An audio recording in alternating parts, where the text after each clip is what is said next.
Morning. Bharat fire and safety के online platform पे मैं एक बार फिर दातार सिंह आपका हार्दिक स्वागत करता हूं। जैसा कि हमने दो टॉपिक अपने तैयार कर लिए हैं। पहला कौन सा पढ़ा आपने, आग की रासायनिक अभिक्रिया, और दूसरा फायर पंप। ठीक है, आज अपन तीसरा टॉपिक अपना स्टार्ट करते हैं। कौन सा? होज। फायर होज क्या होते हैं, किस प्रकार के होते हैं, कौन कौन से इनके प्रकार होते हैं, क्या क्या इनके काम होते हैं, वो सब अपन किस में पढ़ेंगे? होज के अंदर, फायर होज। ठीक है, चलो स्टार्ट करते हैं आज अपन।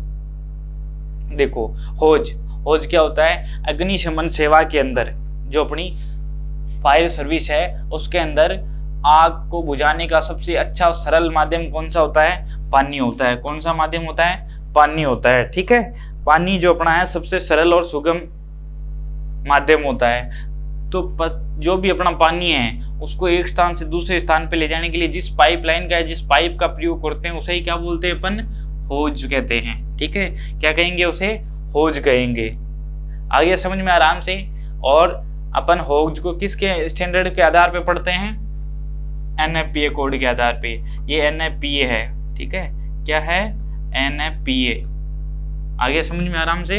NFPA है ये भी। NFPA 1961 और 1962 के तहत अपन होज है उसको अपन मैन्युफैक्चरिंग करते हैं। NFPA कोड आपके फायरमैन के सिलेबस में नहीं है, लेकिन फायर ऑफिसर के सिलेबस में NFPA कोड दिए, फायरमैन में भी पूछ सकते हैं। ठीक है, तो ये भी ध्यान रखना। जो नेशनल फायर प्रोटेक्शन एसोसिएशन होते हैं ना, वो होज की परिभाषा अपन के आराम से समझ में आई जाएगी। होज क्या होता है? होज एक ऐसा पाइप होता है जिसके द्वारा पानी को एक स्थान से दूसरे स्थान पर आसानी से अपन ले जा सकते हैं। ठीक है, पाइप होता है साधारणतः। अब आगे बढ़ते हैं। देखो अपनी जो फायर सर्विस है उसमें होज कितने प्रकार के होते हैं? दो प्रकार के, सक्शन होज और डिलीवरी होज। ये डिलीवरी के आधार पे प्रकार होते हैं। ठीक है, यानी कोई भी सेक्शन होज है, कोई भी होज है वो कितने प्रकार का होगा? दो प्रकार का होता है फायर सर्विस में अपना। एक तो सक्शन होज होता है और एक डिलीवरी होज होता है। ठीक है, पहले अपन पढ़ते हैं किसको? सक्शन होज को। किसको?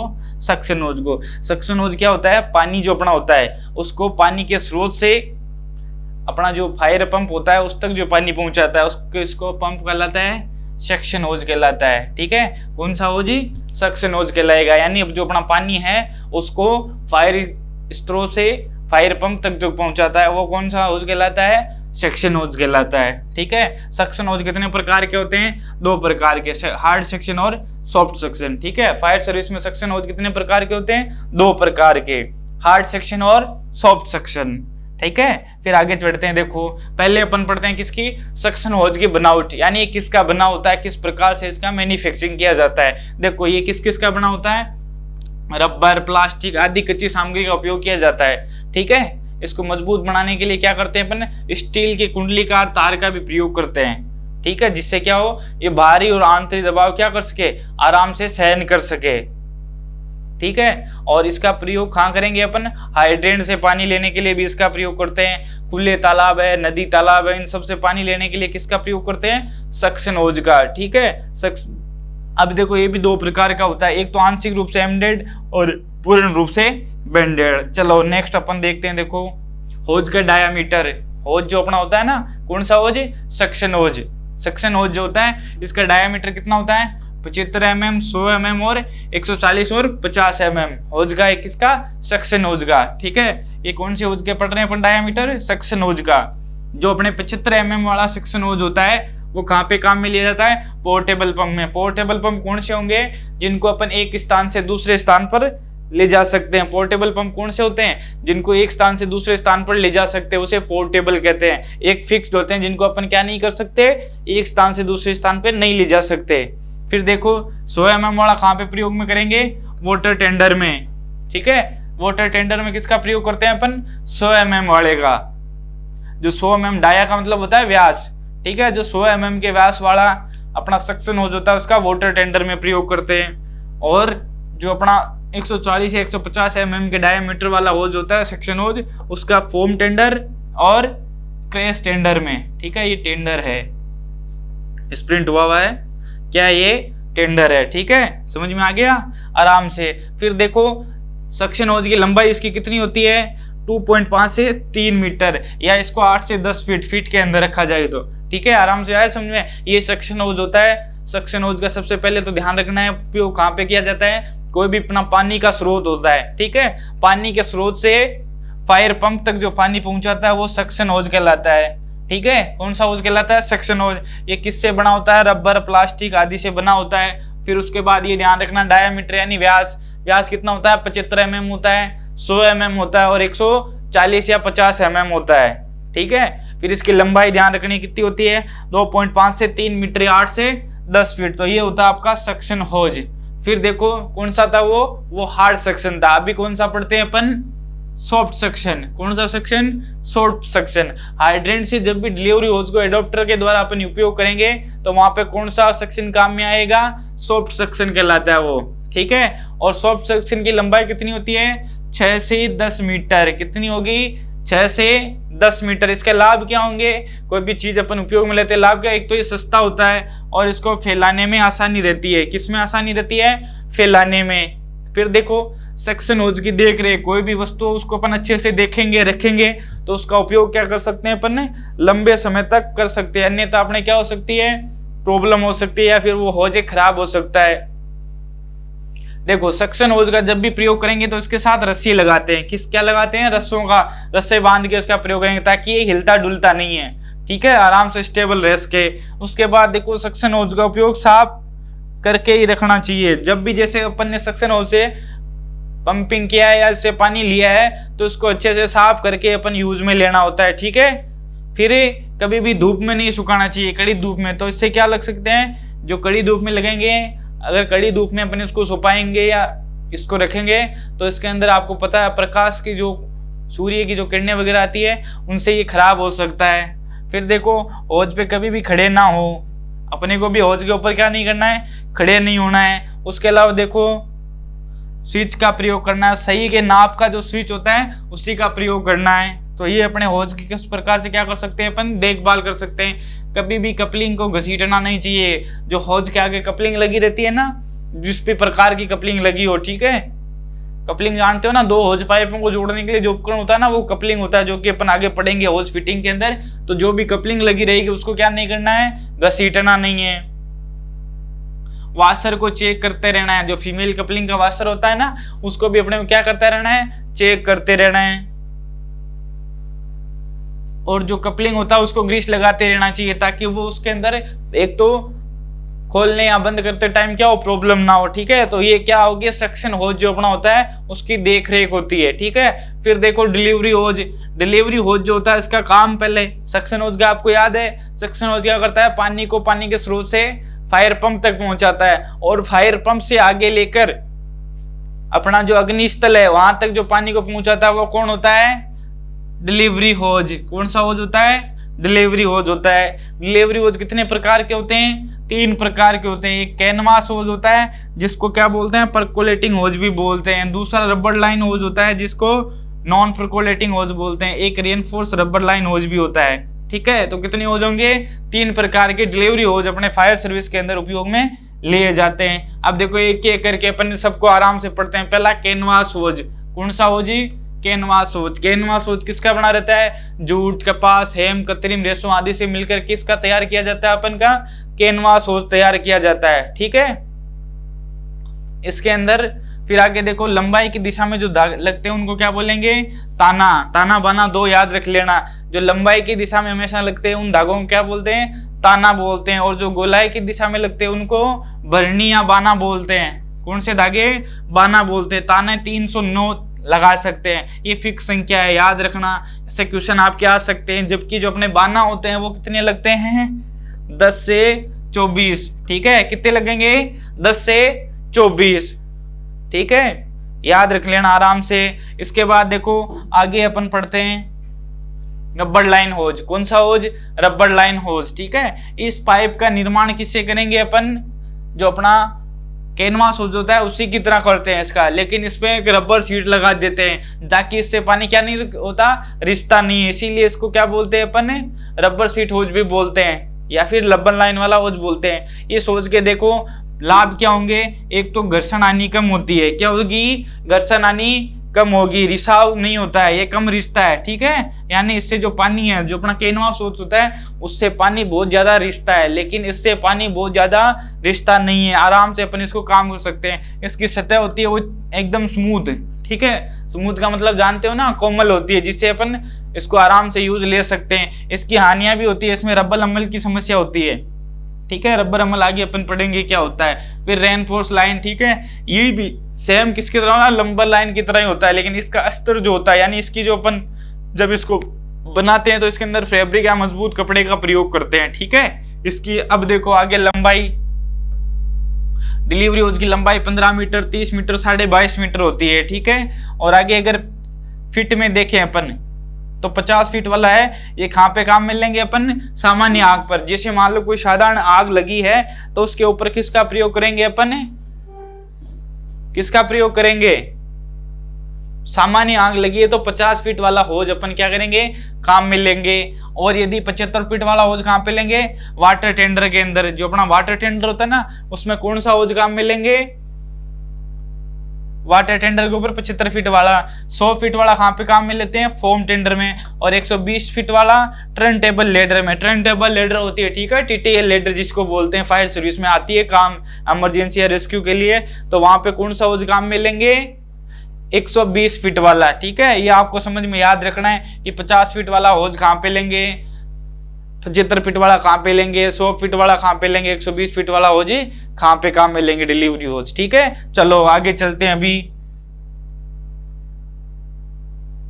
ये देखो डिलीवरी होज का व्यास, जैसे अपन ने सक्शन होज का भी पढ़ा था ना, डाया, उसी प्रकार जो अपना डिलीवरी होज होता है उसका भी डाया होता है। कितना होता है, 30 mm होता है, ठीक है, 63 mm होता है, 50 mm होता है, 70 mm होता है। लेकिन जो मुख्य डाया होते हैं वो यही काम में आते हैं। कौन कौन से, 38, 63 और 100 mm। कौन से होते हैं, 38, 63 और 100 mm, ठीक है। ये इंचेज में दिया हुआ आगे। 38 mm वाला कहाँ पे काम आता है, फिक्स फायर फाइटिंग इंस्टॉलेशन में। जो अपने घरों के अंदर या बड़ी बिल्डिंगों के अंदर फिक्स फायर फाइटिंग इंस्टॉलेशन लगे रहते हैं ना, ठीक है, उनके अंदर कौन सा काम में आएगा, 38 mm वाला। जो अपना फायर टेंडर होता है या जो अपनी गाड़ी होती है उसके अंदर 63 mm वाला। और फायर सर्विस में सबसे ज्यादा होज का डायामीटर वाला कौन सा लेते हैं, 63 mm वाला ही लेते हैं, ठीक है। 100 mm वाला कहाँ लेंगे, फोम टेंडर में। किस में लेंगे, फोम टेंडर के अंदर, ठीक है, याद रह जाएगा। ये देखो इनके IS कोड, आपके IS कोड क्वेश्चन दे रखे ना, तो ये ध्यान रखना ना कि जो अपना डिलीवरी होज पाइप होता है, फ्लेक्सिबल वाला डिलीवरी होज पाइप होता है ना, नॉन पर्कोलेटिंग, उसका IS कोड कितना होता है, 636, ठीक है, याद रख लेना। फिर पर्कोलेटिंग होज होता है ना अपना, उसका कितना होता है, 8423, ठीक है। फिर कैनवास होज इसका कितना होता है, 4927, ठीक है। फिर जो अपना मेंटेनेंस ऑफ फायर होज होते हैं ना, उनका IS कोड कितना होंगे, 14851। और एक आपके होजरी लॉज होता है, कौन सा, होजरी लॉज, उसका कितना होगा, 884, याद रह जाएगा। ये IS कोड आपके एक चैप्टर के अंदर दिया हुआ है, तो ये सब के आपको जितने भी फायर के इक्विपमेंट है उनके याद करने पड़ेंगे। फिर देखो डिलीवरी होज का रखरखाव किस प्रकार से करेंगे, हमेशा किस कपलिंग पे लपेटेंगे, फीमेल कपलिंग पे। ये ध्यान रखना, जो अपना डिलीवरी होज होता है हमेशा किस कपलिंग पे लपेटा जाता है, फीमेल कपलिंग पर, ठीक है। कौन सी कपलिंग पे, फीमेल कपलिंग पे। फिर देखो फीमेल कपलिंग जो होती है इसके ऊपर ही इसको कसकर ज्यादा नहीं लपेटना है, ठीक है, थोड़ा सा ढीला रखना है और पूरा ज्यादा ढीला भी नहीं रखना है। उसके बाद देखो वाशर जो होता है डिलीवरी होज का, उसको भी चेक करते रहना है कहीं उसमें कोई प्रॉब्लम तो नहीं है। नए होज को जांच के बाद ही टेंडर में रखना है, ठीक है। सीधी कोई भी अगर नया होज भी लेके आते हैं तो उसको भी एक बार जांच जरूर करना है, अन्यथा अपने को काम में उसको नहीं लेना है। होज को जब भी प्रयोग में लेते हैं जमीन पे नहीं घसीटना है, होज को कभी भी गर्म स्थान पे नहीं रखना है, नहीं तो जलने का चांसेस रहता है ना, ठीक है। अगर होज पे कभी रास्ते के अंदर बिछाना हो जहां से वाहन गुजर रहे हो तो अपने को होज रैंप का प्रयोग करना होता है, ठीक है। होज रैंप क्या होता है कि जैसे कोई वस्तु है या अपना होज है, इसके ऊपर कभी भी जैसे मान लो हाईवे पे बिछाते हैं या ऐसे रास्ते पे बिछाते हैं जहां से आवागमन हो रहा हो, तो वहां पे अपन होज रैंप का प्रयोग करते हैं ताकि अपने होज को क्या हो, कोई प्रॉब्लम ना हो। होज को काम में लेने से पहले उसका ऐंठन निकाल दें, क्या निकाल दें, ऐंठन होगा ये, एंकर नहीं होगा। ऐंठन का मतलब क्या होता है, गांठ वगैरह हो, कहीं सेल पड़े हो तो वो निकाल देंगे, ताकि उससे क्या हो जाएगा, अपने होज के अंदर जो पानी आएगा वो सीधा अपने को प्राप्त हो जाएगा। ठीक है, याद रह जाएगा। कोने वाली जगह हो तो होज पैकिंग का प्रयोग करना चाहिए। तेलीय पदार्थों से अपने होज को बचाना चाहिए। कौन से पदार्थों से, तेलीय पदार्थों से। ठीक है, फिर देखो जो अपना होज होता है वो किस प्रकार का होज होगा जिसके अपने को काम में लेना हो, यानी एक अच्छा होज किस प्रकार का होना चाहिए वो ध्यान रख लो। पहला क्या होना चाहिए, होज में लचीलापन होना चाहिए। क्या होना चाहिए, होज में लचीलापन होना चाहिए। जो अपना होज होता है उसमें क्या होना चाहिए, लचीलापन, ताकि क्या हो, वो आसानी से लपेटा जा सके। ठीक है, दूसरा क्या होना चाहिए, टिकाऊपन होना चाहिए। क्या होना चाहिए, टिकाऊपन, ताकि जो घर्षण विरोधी जितने भी उपकरण पड़े रहते हैं वो क्या हो, उसके विरोध कर सके, आसानी से टिकाऊ रहना चाहिए। फिर देखो न्यून रिसाव, रिसाव क्या होना चाहिए, उसमें कम होना चाहिए। अगर पानी ज्यादा रिसेगा तो अपन फायर फाइटिंग क्या है, लंबे समय तक करनी पड़ेगी, और जितना पानी हो अपन फायर फाइटिंग में यूज लेंगे उससे ज्यादा अपने को पानी क्या हो जाएगा, वेस्ट काम में आएगा। इसलिए वजन भी कम होना चाहिए। क्या होना चाहिए, वजन कम होना चाहिए। क्यों वजन कम होना चाहिए, क्योंकि ड्रिल में बहुत ज्यादा महत्वपूर्ण रखता है। और अगर एक अच्छा होज है तो 1 मीटर में उसका वजन कितना होना चाहिए, 400 से 700 ग्राम उसके अंदर वजन होना चाहिए। ठीक है, देखो आगे चलते हैं। फिर देखो क्या होना चाहिए, कम फ्रिक्शन लॉस वाला होना चाहिए, यानी घर्षण हानि कम करने वाला होना चाहिए। ठीक है, आराम से। फिर सड़े गले की प्रतिरोधकता करने वाला होना चाहिए।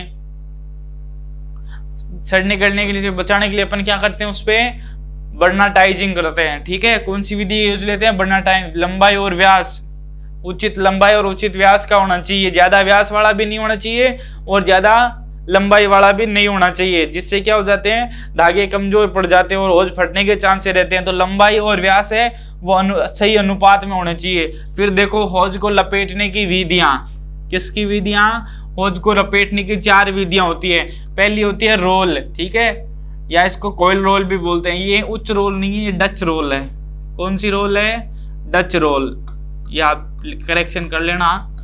ठीक है, कौन सी रोल होगी, डच रोल। एक फ्लैकिंग होती है, एक फिगर ऑफ 8 है। ये भी कौन सी है,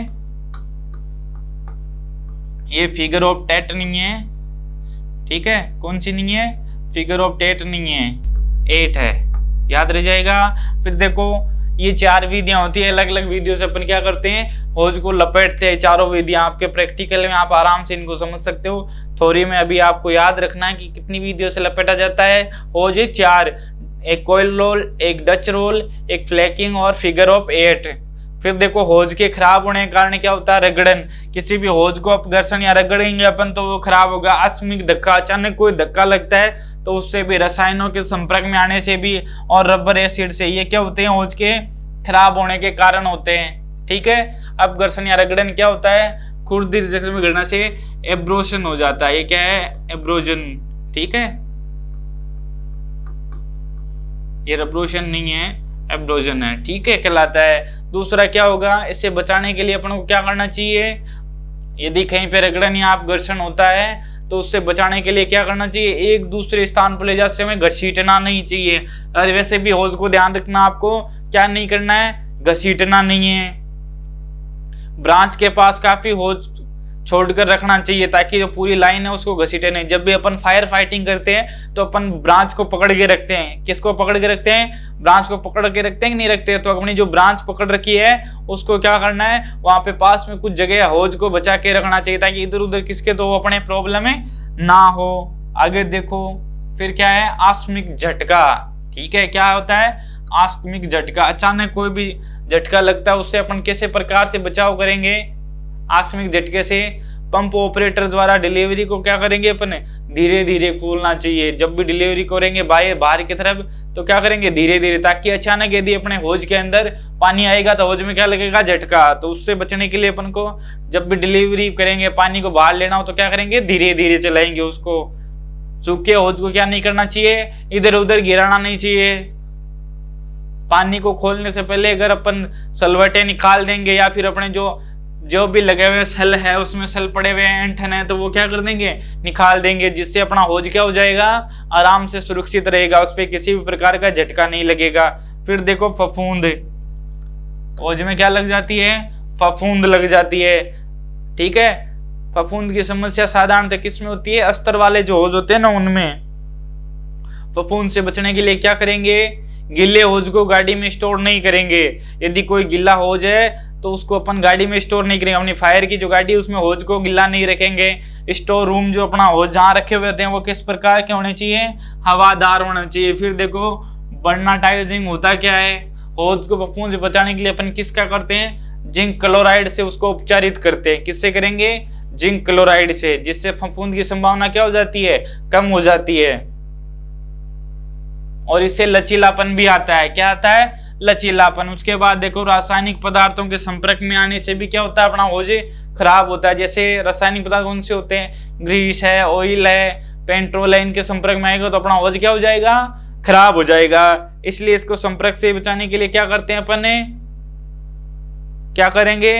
होज को अलग करके रखेंगे। ठीक है, रबर से या इससे ढक के रखते हैं, इनसे अलग रखते हैं पेट्रोल से।